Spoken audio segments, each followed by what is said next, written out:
Hey. I was thinking. So, you know what that means. It means I had to come on here and talk to you today. But I was thinking about life. Life is short. We hear that all the time. We all know that cliche, but it's something about when you keep seeing people around your age dying. Now, I was faced with, having to deal with my mortality when I went through cancer. And I thought that was too young to have to think about it, but we know no day is guaranteed. But when I came on social media on Monday, the first thing I saw was about the death of Michael K. Williams.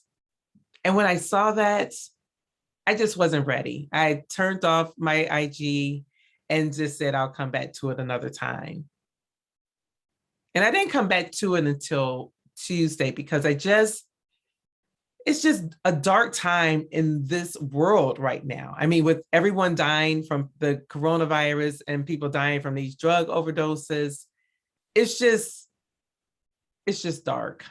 And so I didn't come back until Tuesday to, read a little bit more. And I saw that he was 54 years old, found dead in his apartment, and that they think it was a possible drug overdose. All I kept thinking is like, wow, just because it's so many people who are out here with tortured souls, with addictive souls.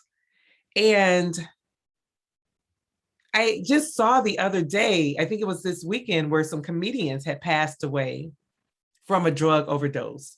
I think it was laced with fentanyl and they died. One was still in critical condition. So after that, which was, horrible in itself, and then to see about Michael K. Williams, who I didn't even realize I had that kind of a connection with him. Like most people, I learned about him through The Wire.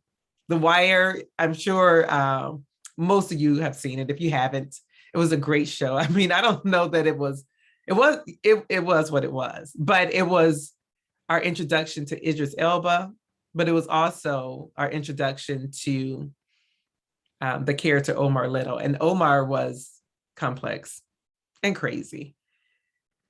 But just seeing him play that role and seeing him play all these other roles, I guess there was a connection formed. I just was a fan and really just didn't want to hear of his passing. But the beautiful part of all of this is to see the tributes. I didn't know him personally, of course. I knew him from what I thought I knew of him, just from seeing him portray these characters and in his interviews. But people who knew him had wonderful, wonderful things to say about him. So when I went on Instagram on Tuesday, I just saw all these people who had connections, real connections with him, talk about his character and who he was. And all I kept thinking is, what a great legacy. Even at 54, which seems to be a short life, he has left a huge impact on this world. It still is sad because he's just gone. I mean, it's the same story with DMX. Like, it only took that one to take him out and he gone, and it's like, goodness. But it made me think about, there was someone who was a Facebook friend of mine. I don't even know how I know this man, but I just remember seeing him taking pictures around and we became Facebook friends. And then I see he's passed on. I was looking at my Facebook memories and ran across someone I used to work with who was just an amazing woman. And the last time, the picture was from the last time I had seen her at one of our work events. And I just think about her legacy and what she left. I was just talking to a friend yesterday about her. She's been gone. It'll be 6 years this year, but she still remains in our hearts for sure. But her impact and what she left this world will live on for a long time. And so if you know me, then you know that I'm all about legacy and figuring out how to create it and what I want it to be for myself. I'm very intentional about how I come off and how I portray myself, because I recognize that my legacy is being created with each person that I come in contact with, how I treat that person, how I'm perceived by that person because of the way that I treat them. And I really need to do better. And I say that because, you know, there's things that I keep saying I want to do and I don't do because I'm like, you know, it's going to require a Saturday, like for my workshop, for instance, that I am going to have September 25th. I'm putting it on my calendar, put it on yours so you can join me. But for instance, with the workshop, I've been wanting to do this workshop for a while, but I also been wanting to ride my bike. And so, you know, I'm like, I leave my Saturday mornings open just in case, but I'm like, no, because riding my bike is not necessarily a legacy builder for me, right?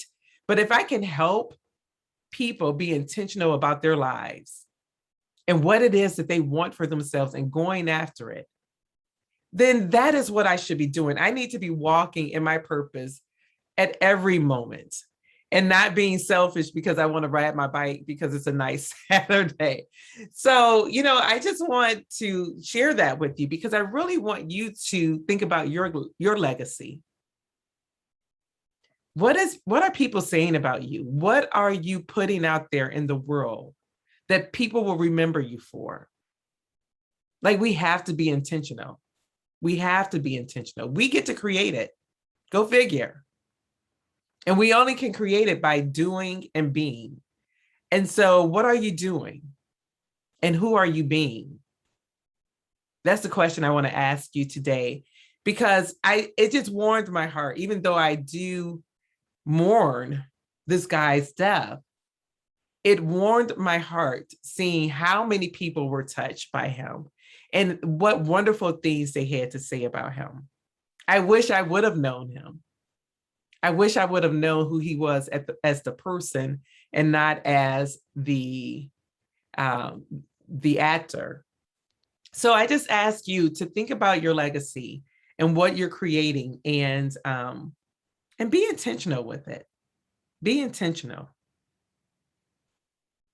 Yeah. And I know I talk about legacy a lot, but it's because it's very important to me. And so I just ask you to take some time and think about it for yourself. All right. Until the next time. Bye-bye.